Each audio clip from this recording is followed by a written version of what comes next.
Hey guys, it's Generalkidd here. How's everyone doing today? So, for today's video, we are going to be taking a look at what it's like to use the mini turrets on the Wraiths in Halo 2.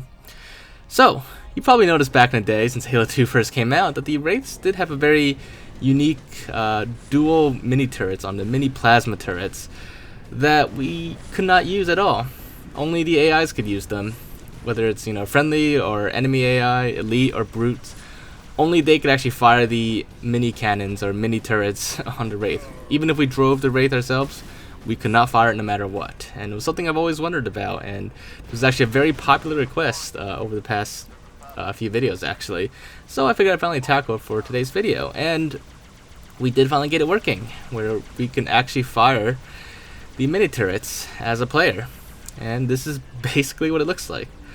So, modding it to make it usable, it wasn't too difficult at all. It was actually a very simple mod. All we had to do really was just to check a couple boxes and delete the AIs that's actually built into the turrets.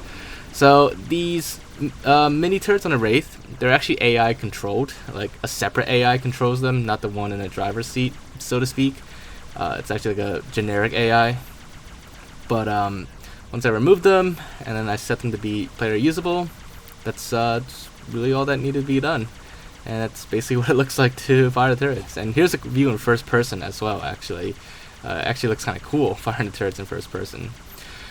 But the way these work, at least with this mod, it's kind of like how the Scorpion fires its main cannon, or actually it fires its turret as well. A little bit different, but still very similar.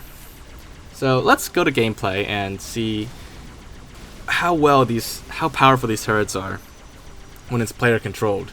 Because, especially like lower difficulties, when the player uses a weapon, it's usually a lot more powerful or a lot more effective than when the AI uses the same weapon.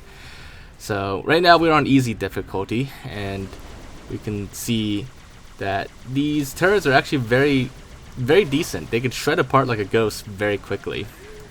So what these Wraith mini turrets are actually firing, they are unique projectiles to the Wraith mini turret.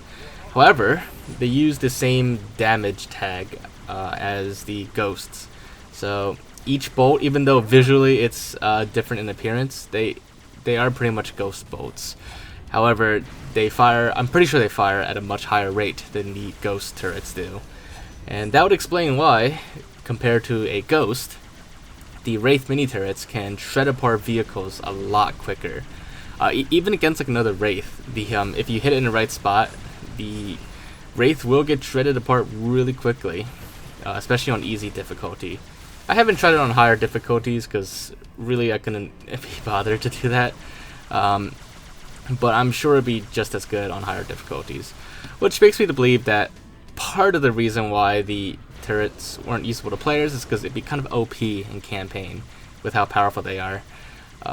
But the other reason, and the more likely reason that you can't use the turrets as a player, is because there's no button mapped to them. Like, there's no available button.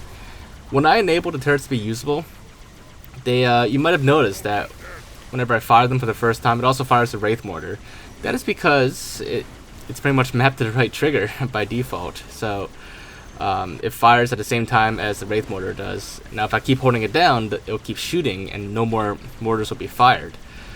But there's really no other button that would make sense on the controller to map the turrets to, because the Wraith has a boost. So unlike the Scorpion tank where you use left trigger to fire the turret on it, you can't do the same with the Wraith because the left trigger is for boosting. So that's probably another reason why. So I don't know the exact reason. It could be one of those two, or it could be a combination of both. But unfortunately, we just simply can't use it in gameplay. So this is the closest we'll ever get to actually being able to use it. It's not, it's not the most perfect usage of it, but it's pretty cool, and it's something I personally also wished I could use back in the day. I'm sure everybody's always wondered why you can't use the mini turrets, or have tried to use the mini turrets on the Wraith way back in the early days of Halo 2. But yeah, so there you guys have it. That's what it's like to use the mini turrets on the Wraith. Hopefully you guys did enjoy this video and found it to be interesting. If you did, as always, make sure to leave a like. Leave your thoughts in the comments. Anything else you want me to check out or look into or experiment with, just let me know and I'll do my best to look into it. But other than that, if you haven't already, make sure to subscribe and I'll see you all next time. Bye guys.